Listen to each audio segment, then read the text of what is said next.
Welcome to enVisioning Success, the weekly podcast where Laura Di Benedetto and Julia Becker-Collins share tips, suggestions, and stories to help you succeed in business. In today's episode, we discuss 5 strategies for spending money wisely, including considering big opportunities as well as rainy day funds, keeping track of ROI and tech updates, and supporting continuous employee education. And now, here's Laura and Julia.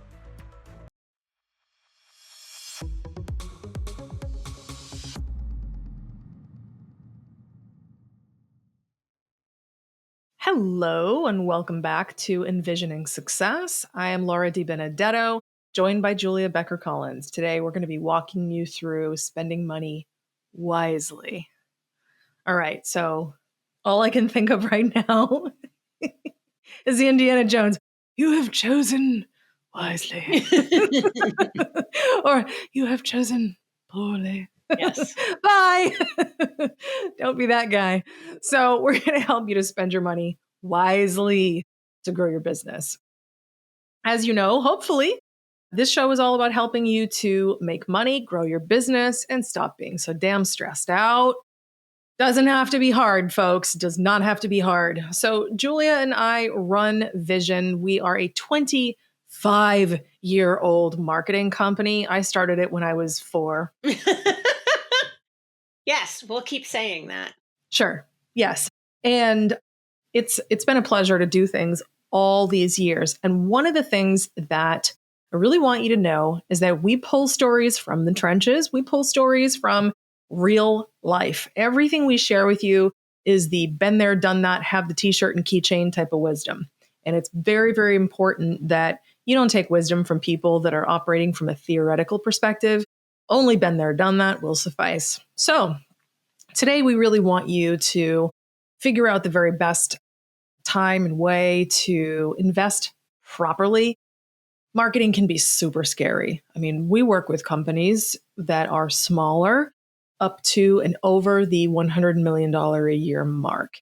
And over the years, I've worked with a lot of folks. And I got to tell you, the smaller the business, the bigger the feelings. Mm-hmm. So if you find yourself on the lower end of the business size and annual billing spectrum, that's okay. But you'll really, really want to make sure that you listen to this episode, the previous one, and the next 2, because we're talking about money. And I always laugh when a new staff member joins us and is self-professed allergic to talking about money. Yeah, you need to get over that. Because money is the language of success. And that's how we're able to help people. And it's really important that you can speak about it plainly with not just your marketing people, but also with your business advisors and everybody else, because it's going to help you to figure out how to really position yourself for the best success, what kind of ROIs you're looking for, and how to just analyze things from a purely objective information. I know I'm speaking Julia's love language right now because I keep talking about objective data versus your big, stupid feelings. We all have them. Just stick them on the shelf. If you're watching on YouTube, you can see me just like preening because I just love objective data. I'm such a nerd for it. We're going to shove those feelings away like the adult I am. You're funny. So we really want to help you in obviously all of the episodes. What is this, 42? Yeah. We really want to make sure that we help you to just make excellent choices that move your business forward. So today we're going to be really focusing on how to invest wisely to grow your business. And the first tip we have for you is about thinking about ROI. Julia, take it away. Oh, this is my love language. I thought it was canceling meetings. That is also my love language. You know what? Side note, since this is a friendly show, I was so upset earlier because I was doing my makeup, getting ready for the show, and I texted Julia. I was like, I have a zit inside my nose. That's a real tragedy. And she's like, well, if you want to cancel recording, we can. Yes. It's like, no, I've done my makeup. It's too late. If you hear my dog barking, that's her love language. Fair. I know.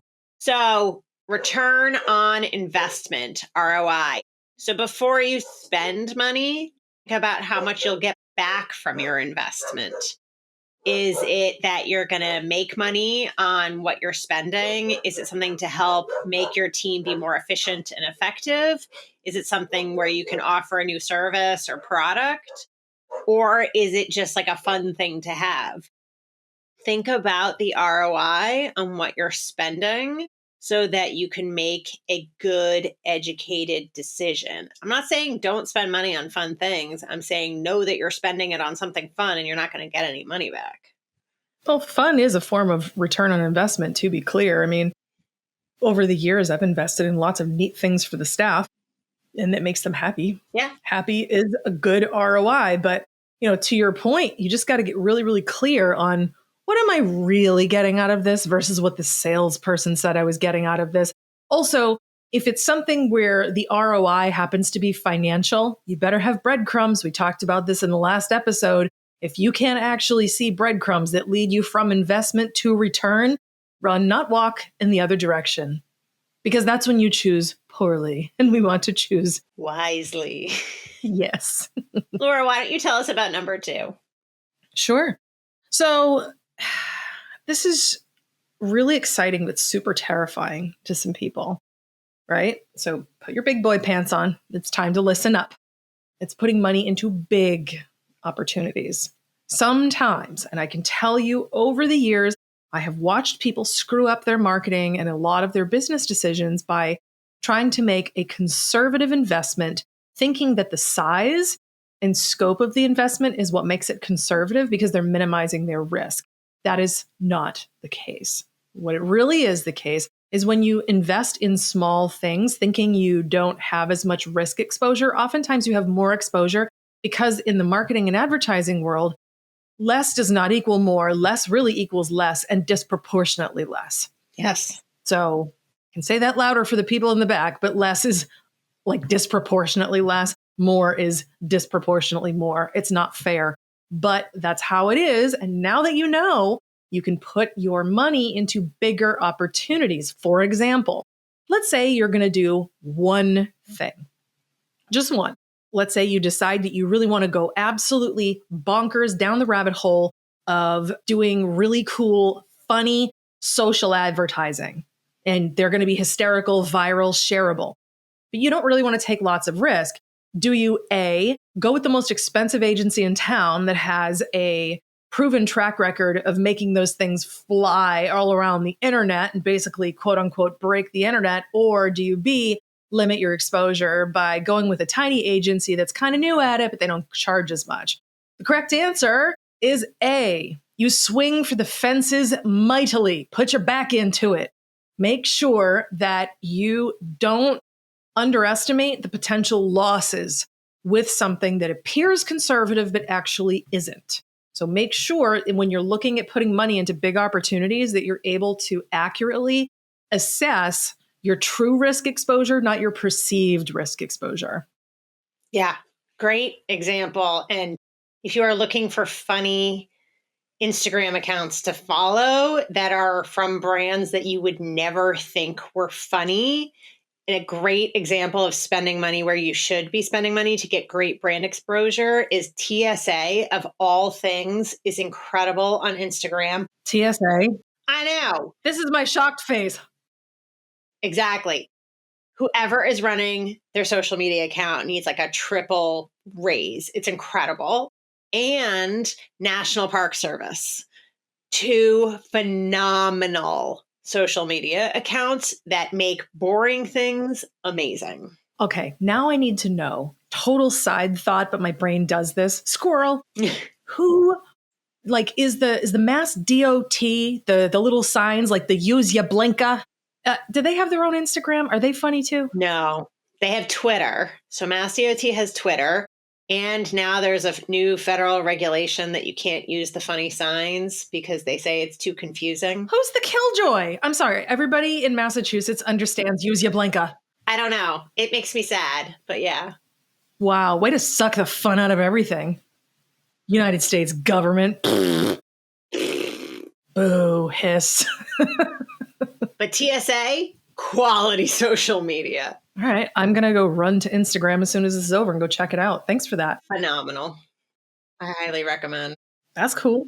So number 3 is update your equipment, being hard items. So not software, we're talking about hardware, we're talking about things you can hold, feel, etc. Sometimes buying new tools or technology can make work faster and better, more efficient, more effective. I agree. Is somebody using a laptop that's 5 years old and they just haven't said anything about it, but they're responsible for 70% of your billings? They need a new laptop. You know, what's happening with your server? Is it the most accessible thing in the world? Is it easy to use? Can you access it from your cell phone? Can you upload things really easily, etc.? If not, what are you doing? Get something better. Investing in the big things can make a huge difference in those pennies that we talked about, because you have more time, you're happier, you're less frustrated, you're not a scene out of Office Space where they're taking the fax machine out into the field and beating it with a baseball bat. By the way, if anyone listening wants to work with our agency, that is a mandatory requirement that you must have seen and enjoyed the movie in order to work with us, because if you haven't, you're dead to me. Well, you're probably also too young to work with us.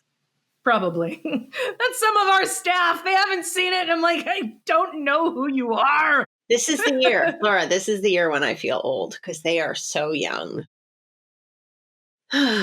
Listen, I've been feeling a little ready for AARP for a while now. I'm chuggy, remember? I can't with the words. The words are killing me. Here's a great example for you.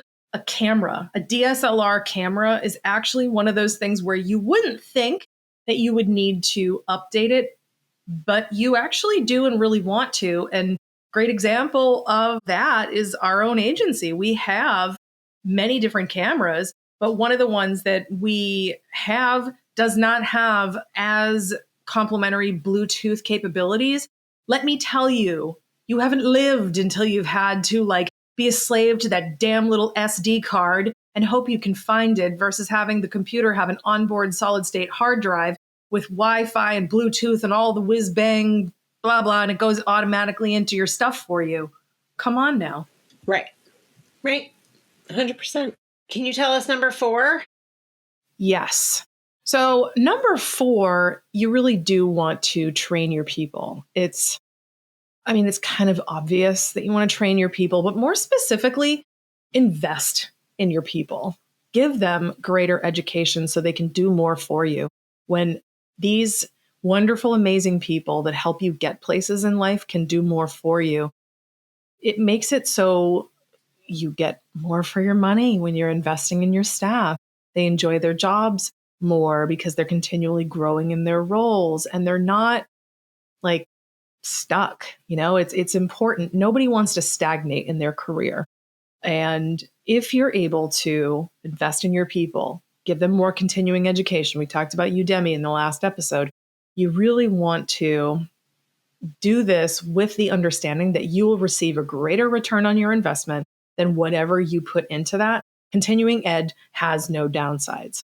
Create a culture where continuing ed is celebrated, encouraged, and fun. If you can make it something where people are genuinely excited to learn, they have opportunities and time to do it, then you cannot lose. It's a wonderful, wonderful thing for you. Not only will they do a better job, they'll stay longer, they'll have more fun, they'll be able to advance in their careers, which means you'll be able to advance in your wallet. Yep. Definitely draw the connecting dots there. And the last one. I was going to say, so next episode, we're going to talk more about hiring. But one of the points I was going to make is that hiring people is one of the most expensive things you can do. So retaining your staff, investing in the current staff that's doing really, really well is short money. So I highly recommend people do it with training, with professional development, etc. Mm-hmm. All right, now let's talk about point number 5. Point number 5 is all about keeping some money for emergencies. So I'm sure I don't need to tell you, people plan and God laughs. Poopy happens. Just it's the way it goes. When you keep and reserve a portion of funds for emergencies, it actually helps you to make a wise investment in your own personal parachute, but it's just a good thing for you to have anyway, because it will save you money. An emergency that you're not prepared for can often cost you more money because you have to run around like a chicken with your head cut off to do things wrong because you're not adequately prepared to actually deal with an emergency. So investing in an emergency fund can help you to be more financially conservative, and it is a wise move. You could put some sort of money in like a nice interest-bearing savings account, something that will give you like really high returns. So that way you can make money on your money that's just sitting there. So those are our top 5 for today. So, this episode is always good about spending money wisely versus poorly. We want to help you grow your business.